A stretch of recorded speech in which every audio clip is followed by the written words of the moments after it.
دم خوش گهدار و تماشاوان نهیجاد برنامه روژاوایی رو دلگلمه. پرسا یک ریزی یانجی یک هلوستی تفگرا کردستانی بگشتی و روژاوای کردستانی بطایبتی مجاره گرنگ در روژاوا کردستانی دیان.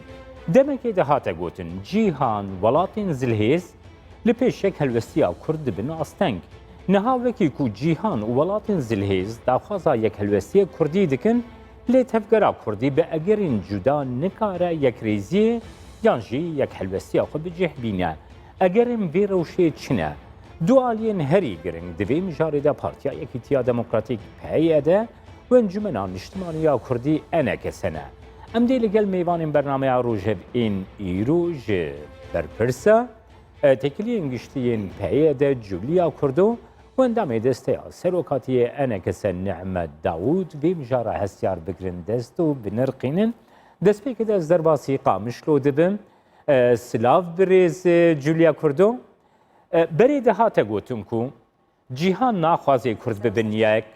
نهاوکی کو جیهان حول دده لی کرد نابن یک برجوان دیا جیهان یک ریزی آمد و خوازی لی ام نا یعنی نزیکه ها یک ریزی ناکن تو خوازیم دوی بابتی ده دیتنا و بزانه بم فرمو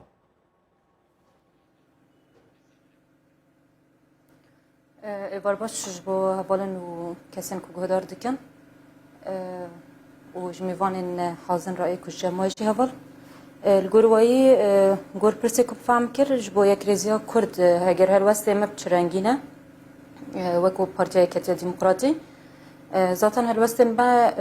پر آشکره و پر زلال یعنی تن دیار کرنجی یکم کسین پارتیان کل سری کتیا یک ریزیا کردی کار دکه و خبات دکه الگوروی تکوشین خاده مشاندن تحمو آلیان داجی پارستن خط سیامین گلشته الگوروی جی بری هر تشی یک رزیا کردیش با ما گرینگه جبر کو هر تشتی کد ناف سیاست دا وارد چاره سر کرن دری یک رزیا کردی ره ام دوی باوری دانه تام ام سروی کد جد کن کار جدن و ام هیوینه جی کو ام بگینا یک رزیا کردی تا بدناف جهان گشتی دا یکیت بون ما بین هر گلی دا نتک گلی کرد زحمت دبه دولت پر زبزونا خازن آلی بگینه دستی وانا بگیه وقتا گود جی یعنی آنها دولت او درفتی دادن اما کرد خواه بونا آستنگل هم برهفده اشتا تشتی که اموکی پیده بنگوازی وید کن کار دکن لسروایی سیاست دکن لسروایی یک رزیا کردیه بری هرتشتی و یعنی الگوروی جی یعنی هلوست ما دیاره جی هگر کرد نبنه یک براستی جی هجی سلوگانا می مشه یکتیا کردی بوجی و اما هر نیک بیک او جی راستیا کیمایا الگوروی ام بنگوازید کنم بین گرگ یک رزیا کردی وارد شکرن که امکانه بن وکی کرد ام بگه نماف خواجی امکانه بن دناف قانونه که دولی داجی ام خدان موقف بن خدان صمود بن گوتن المجی هندها زیادتر بهز ببین برز جولیا نوها هری داوی دست پیش خریا کک مظلوم عبده هبو فرمانداری گشتیه هزین سوریه دموکراتیک گلو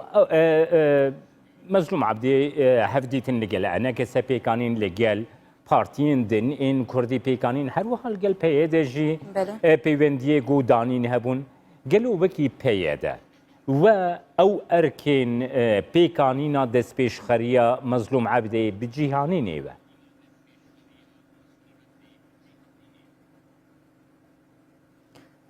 ببورین تامش کردیا دفعم لکر از پرسا خو دوباره بکم جولیا خان نوها کک مظلوم عبده دست پیش خریا که وی هبو دوی دست پیش خریه ده هفدیت ناوی لگل انا کسی چی بو لگل آلیین دن این کردی چی بو هر وحال گل پیاده جی هفدیت ناوی چی بو گلو وکی پیاده دست پیش خریا کک مظلوم عبده گو چند نقطه بون گو دویا بو پیاده جی پینگاوان باوی جی از ذکرم بناو جی بکم مثلا وکرنا اوفیسان بو مثلا گرتین انا کسی ایگول نکری ببریا خسریان جی آسایشی بون پیاده دوام بابتان ده گلو پینگاوین پیوستاویتن أنا هذا مشكلة أساسي كهناكي خلط شد يعني أما كو بارتيان سياسيا يعني مسألة إنجرتيان مسألة فكرني بارتيان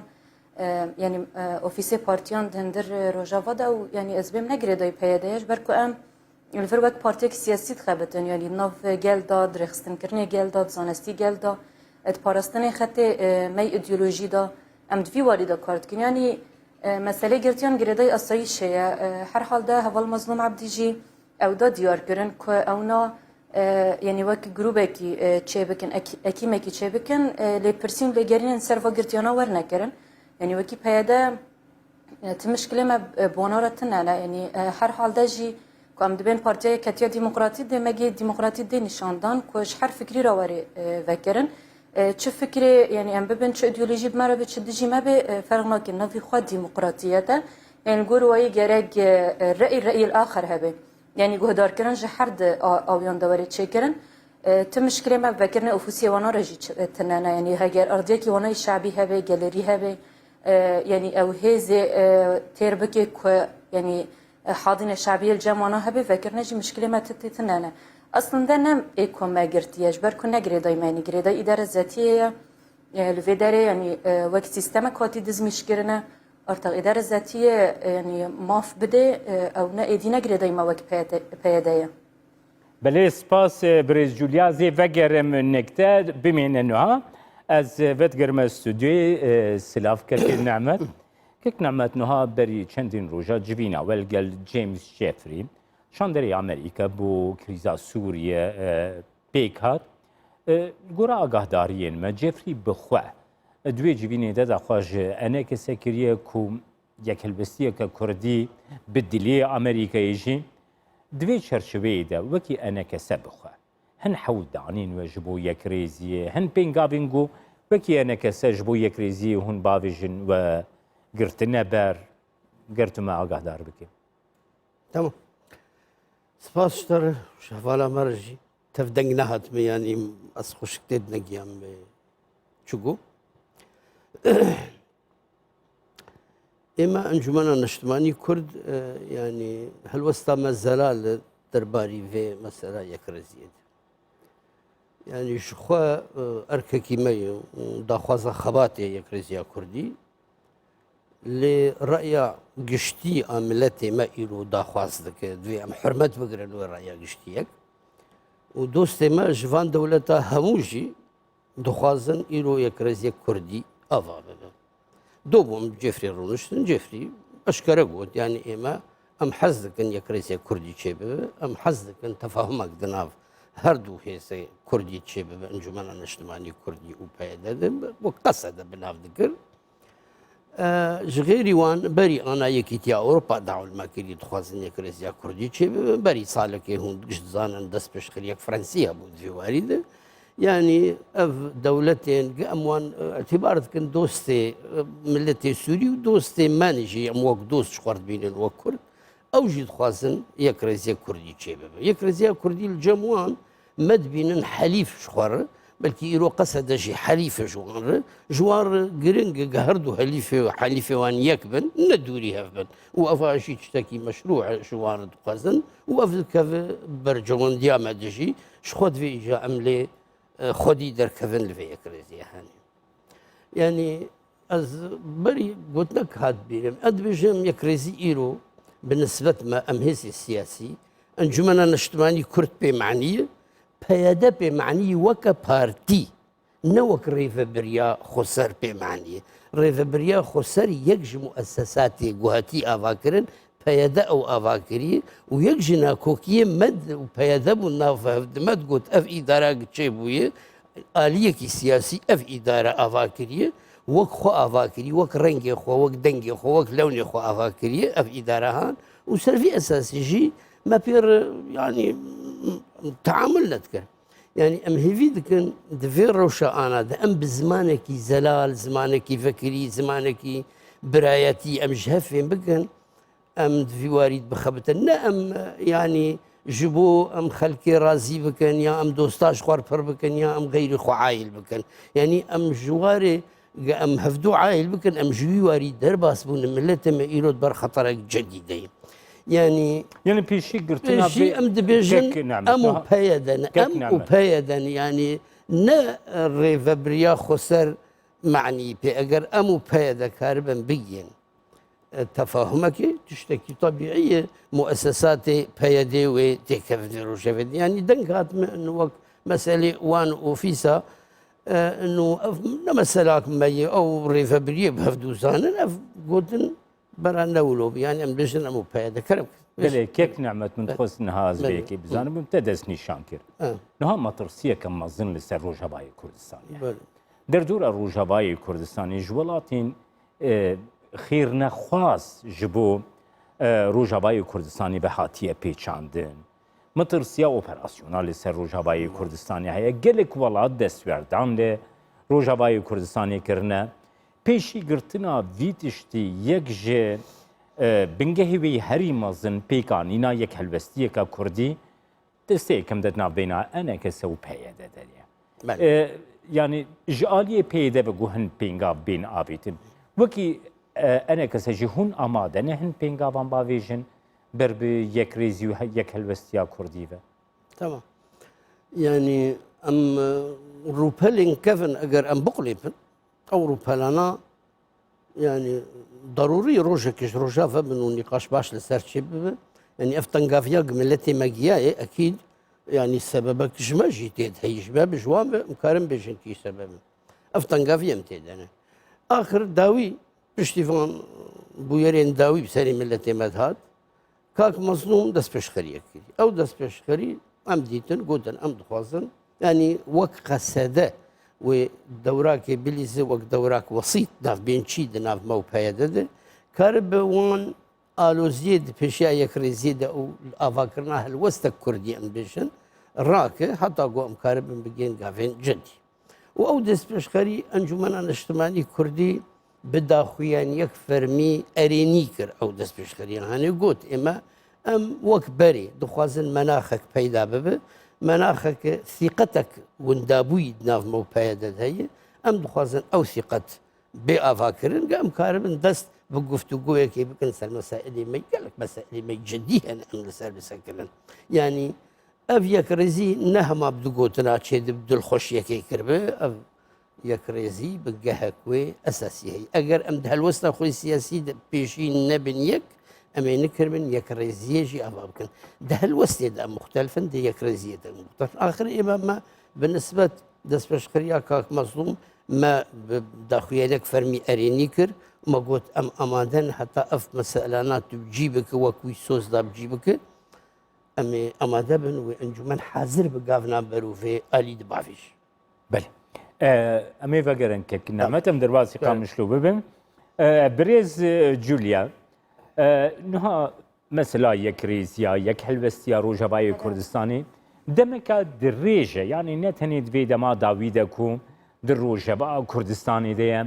سروک برزانی بخواه سی جاران حول دان انسیاتیف ورگرد کو یک هلوستیک یک ریزیک لروجبای کردستانی پیدا بده هری داویجی کک مظلوم عبده ددا خویانیه خوده دست نشان کرد کو او هیوی داره سروک برزانی رولا خو بلیزه کو یک هلوستیه که کردی لروجاوای کردستانی درست ببه وکی پیاده نزیکاهی آوجه وی هلوستا کک مظلوم را چیه کو سروک برزانی انسیاتیبه که ور بگره یانجی حولکی بده هون چاواده بین يعني بلي هبل مظلوم عبدي قافكي بيرنجي هذا آفيتن اما او قصه مثلا وك پیدا خبات تکوشین دکه مزاتن هلوسته مجلس بکی دیار ومدگو هگر یک رزیا کردینه چکرن تشتکی کجما فی کردان ورب در دستخستن تنانه دما کو چاره سری دهر سیاسی دا یعنی وکی پارتیون سیاسی گشته یعنی ام ببین همان مرحله کی ختماندن ام ببین انا کسیرا و دمی هناك مداخلنا عسكري تشيكرن يعني جيل اجواري عسكري ده هذا تشيكرن يعني الجور ويجي يعني وك ام ببن الوزي برنجك جشتي تفك هوال مظلوم ام ببن تدا مداخله بك او حرمتك ام حرمتي ويدجرن ام دستگداین جی ددن و طبی ام قبول جی دکن او بنگوازی مجبر دایجی اما هگر وکی پارتی خواب خواه الهف نکن دوار سیاسی دا بر عسکری ور ام ببین او تشت او دا خوازیانا بدنه پیش یعنی مثلا هوال آنی زمان جید به دخوازن هر کس الگور وان بیان اما هر کس درنگی وان دا به وک پیاده اداره ذاتیه دا ذاتاً اداره ذاتی پروژه کد هندر سوری دا هاتی چکرنه لگوری آلوزین که سوری تیرا در بسته بن حتی آنها پروژه هری سرکفتی که در بسته به وکری ویبریا خسرد هندر ویوالاتی دا تشتی که ام دی بینن یعنی هگر اونا جی پروژه کی دن لجمان هبه یان هلوسته کی دنه که پروژه پیش بکوه برنگه کی یعنی فکر وانا جی سر هبه تمانع متنن یعنی اونا جی ورن وی تشتی بدنه پیش جبر که نه رنگی پیاده تنیت خویا کرن هر رنگ تیدا هی از باورم هندر مجلس اداره ذاتیه ده هر هنک کمک پارتین کسن که واری ویبریا قبول کرن وک مشروعیت کی هندر سوری دا که شخاره بده چک کرن یعنی وانا جی خواه کرن و انتخاباتانا و تمثیل وانا ناف مجالس هم دا جهنه یعنی الگور وی ازیم نبیه کرنگیا پیاده تنیه دیسا جی امودگرن دبین اگر هلوسته من سیاسی به وکی پارتیان سیاسی الهورونن مجلس وطنی پیاده اگر کیجان پارتیا دبی برابر به کیجان مجلسات به برابر به اگر دوار سیاسی دم نکیش نه چاره سری تو آوی اندن دا تو چاره سری نه چیکرن جبر که یعنی ام ببین فکر چه دبی برابر مثلا حوال دبی ام وگرن روپلن کوین تمام ام برابر نگرن مثلا ام ببین روپلن کوین مثلا چه تشتی کوبو چو ببین مثلا کو خرابی بی کو باش بی بو برای آنها یک ریزی کردی وارد چکرن پشراد مجاری هولدان داد نقاش داد هفکرن داد روشخاندن یک مساعد امریکانی هر تشتی بده چاره سر کردن هگر ام بخوازن کو او یک ریزی کردی چه ببه چه به برابر به ام هر تشتی یعنی ببین هر خلافات چه فکر متناقض هبن چه ایدئولوژی متناقض هبن ورن آلیا کی یک ریزی کردی وارد پیش پشرج او خلافاتنا امریکانی هدی بده چکرن یعنی مرحله کی فوضى ام ببین او قصاصال دیراتی در باز کردن طبیعی پر یاغلیشی جوارنه چکرن پر شاشتی جوارنه چکرن و پر تش مجاری رخنه بن رخنه داینه بن و او تش وری کرنه اما ای گرینگی گرگ ثبات ما موقف ما وکن پارتیان سیاسی چیه یعنی ام دما بخوازن دست خوابدن دستی هف ام دما بخوازن یکیتی خاط چه بکن یک ریزی خاط چه بکن چه مشکلی جدی برابر به امدین حالا کی ام نابن ام لیفگرین کاغذن بره بکن اگر ام لیفگرین کاغذن بره بکن ممکنه وکی پارتی ام هیچ بهور رو ننجی ممکنه آنها مقابله وانی دا امرو ننجی بهور رو برو دنگ جینکن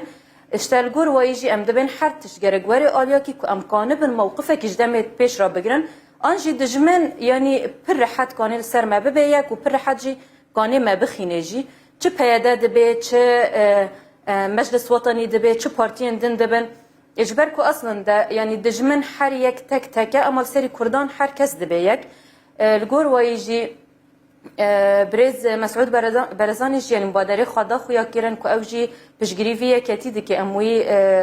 موقفی جی حرمت دکن طبی ام حتی دایوجی دستگداین دادن الملي ما وكي بيادات شبكة وام تشا انسياتيفي جي بدنا شغلاندن ام جويرا حاضرن كو يكريزيا كردي وارد شكرن اما مسألة كو ام حرتن ببن ام وگرن لي وگرين باري يان يغلشين باري يان ام البنده هف و ام ببن يك خالنا كو ما تمشن دا بخي بيش دناخي ام دبن او تش بمينه هيلكي حتى او يكريزي وارد شكرن ناف يكريزي دا ذاتن چه خلافات هبه چه اوراق كافن هبن برا ورنه فکرن هدیه واره چاره سر کردن. برز جولیا بگومان وکی کردستان 24 جی ام کیف خوشن کو دبی پلتفرم که دیالوگی دانستاندنی دنا بینا و وکی پیاده و انکسه جی کو هم دکارن دیالوگ و دانستاندنی دی چرچوبه کی سیاسی ده به ودوره به آخفتن جی آخفتناته از دو صادقارم تی بگهم کو تو مرجین پیاده جی انکسنینن جبو دانستاندن و دیالوگ لگل انکس. نات یعنی ام ببین تشکی کجمرا ببی وقت سینوره کی یان وقت دیواره کی کامبانورا رونن تنانه طبی چه دست ماجی دردکاوی یعنی وقت انسیتیون ما مکو پیاده مکانبن یعنی دیالوگ وری فکرن ام هولدانی ویددن اجبر کد انجام دا ام بگیشتی دعوه ما قضیه ما که اما فی کردان بدنا پاراستن الکد به برابر به گرگ او یکتی وارد چگرن که امکان بن خوک اراده کی سیاسی ام بدنا ناس گرن نه وکو پیاده وکو انا کسا وکو پارتیان دن ام وکو کرد خواه بدنا ناس گرن وکو مافین کردی خواه بدنا ناس گرن یعنی او تشتی کجمتی خواستن دست بکن بله سپاس برز جولیا کردو از دیو گرم استودیو کک نعمت بابتك هي ياكو نادرا ياغشتي دا اخفتنك چي بوكو كوميتيك شوباندنا راستي دما داوي دنا بينا و اوبوزيون سوريا دغو بيك هاتي هبو جبو روشا عفريني غريس بيو سريكانيشي في چرچوي دا گرتو هنكي آگاهداريا بديما كك نعمت وهن بابتن گو بيگو مان تتخوازي بگري دجي جبو برز جوليا كردوجي فرق بالنسبة شونا ما جب ائتلافي يعني متزانن يعني روشا ملتي ما بشتي كوش فاريا وبشتي فان انتهاكاتي فظيعي درباري ملتي ما تشيد بالسريكاني العفرين الافانا يعني شارع سريك عسكري لشكري قم كرب خلكي فكر انه في معاناة وان راكن ايلو روش نلبر شعباي ما ام دفي ام وك انجمان اجتماعي كردي ام شاركش ملتي خرب كانوا في معاناه السروانا راكن او شي دريه سياسيه ودريه دبلوماسيه ودريه دوستانه ودريه حلفائيه ام الدريه في دنيا دخن ام بيش اف انتهاكات درباري ملتي مدب انتهاكات النعين قبول كلون في الروستن اسلوي اساسي مدى نستندنك القري ائتلاف فكر باعتبار ائتلاف جارك ام جزءك جي جارك جي خوفقرت سروان فصائل شكداري ايجو فان انتهاكات دكن ما روبرو جوار رقوت وما نقاشك توش بوانار كر سي خالي ما يسركه هبون ما تيد نقاشك توش كرن ما تركيز كر سرفان انتهاكات دشي ملتي مدبه يك كوشبريا جو خلق كوشبر كرنو ناهل انتكاس فقرن وعمليا تغييرك ديموغرافي درباري ملتي متي كرن خاصة العفرين سرفان مسألة بيش هم توش جيان لكن ام جيان اتفاقك او اتفاقاش سي بشا يكجي بالنسبة انتهاكاتا امي بهافر مالجنايك شكلي امي فان انتهاكاتا توثيق بكن وبراوستينن وامي ايجو فان انتهاكاتا شتكي امي بدن محكمة دو امي دعو بكن ملتي ما بامانة فقر ملتي فقر جواري خوا لفان دفرا آدم بهفر إيدانا تغييرات ديموغرافية لهر ذلك يقول بتشل تغيير ديموغرافي بتشل دفري كردي بتشل الدفري كردي أي تغيير ديموغرافي ما إيدانا كرن أم بيجن ما أفهول دا أم في كاريش من التي أخرى بكن نمعناوي أم بيجن وهر السري وأم أنجمانا نجتماني كردي أم كار من هر تشتي بكنا أم نولد بيجن لما كارك كريق وأم كاربن في معاناة السرملة أخرى تخفيف بكن وكي برسا داويد خوازم بپرسم وگر باوای کی کرد برزبان بده برز جولیا کردو دست نشان کرد بی مرج بی شرطکی جی هر وکی پیدا آماده نکو سینورا جی تشتیم بری جی نگرنه دستم وکی انا کسب اف حلوستا کو برز جولیا کردو نه دست نشان کری هون تو چاواد بینی چاواد نرخینه اما اموك انجمانا نجتماني كردي ما تقول دفي ثقتك تشيب بدنا ما مناخك تشيب او مناخايا هفالي كاك مظلوم دست بيكري قافن برو فيد هاد افيتن رخناك امي بكن درباري قرتياد او بيانا قدركت يعني او بيان درباري قرتيا ومصيري وانا نا اعلامي بو ام بمشاعري من التي خوب بليزن خوزي نولو بابو رنجيبا ام تفقي بون بكاك مظلوم ردناف انجمن وكاك مظلوم ده مسألة هان بيقفتو كرن وبيچارة سر كرن نلسر اعلام ومشاعري ملتي موبرين واناي اوبرين ام ديسا جهويت كن دناف ماد بمينه هين بتمام نبويه دفي بيشو باندن مصيري وان بالزلالي بديار كرن ونتناولو اف ملفي قرتني دنفي ناف ماد بسكن بتمامي دريكي ثقتي افيك ددو ام امادنو ميغاف ناجي بافيش في مساله دي ام هل وسط كردي او الافابك دور ريك رزيا كردي افابك هل وسط كردي الو قلكي مهمه سروك برزاني چند اتفاقي ناف متكرن دبر رعايه سروك برزاني ده وشخو جيشان ازيه وديساجي وهر الي كاربن بمر و جيمس جيفري اشكرش مرقود ما كاك مظلوم قلتي بقاسي هو نزيكي سەرۆک مەسعود و حکوومەتە هەرێم بن و هون نزیکە ئەنجومەنە نەشتوانی کوردی بنژی و هەو قاسی ئەمێژی بوەڕە ئەرێنی بن و تێکلدار بن بوەرن بله کک نعمت بله سپاس کک نعمت بێگومان ئەم جێ هێویدارن وەکە کورسان 24 ببنە پلاتفۆرمێک و دیالۆگێک باش di navbeyna Encumena Niştimaniya Kurdî Sûriye û Partiya Yekîtiya Demokratîk de jî rû bide û wekî Kurdistan 24 herdem jî ew xeta neteweyî demokratîka Kurdî her de pêş de bigirin. Spas ji bo wî beşdariyê te kek Nehmed Daud endamê serokatiya Encumena Niştimaniya Kurdî neketse her wiha spas Julia Kurdo berpirsyara giştiya peywendiyên derveya Partiya Yekîtiya Demokratîk ku ji Qamişlo tilgelme bûyîn. Temaşevanên hîja bî awayê me hatin dawiya bernameya Rojavayî ro heta bernameyek dîna Rojavayî.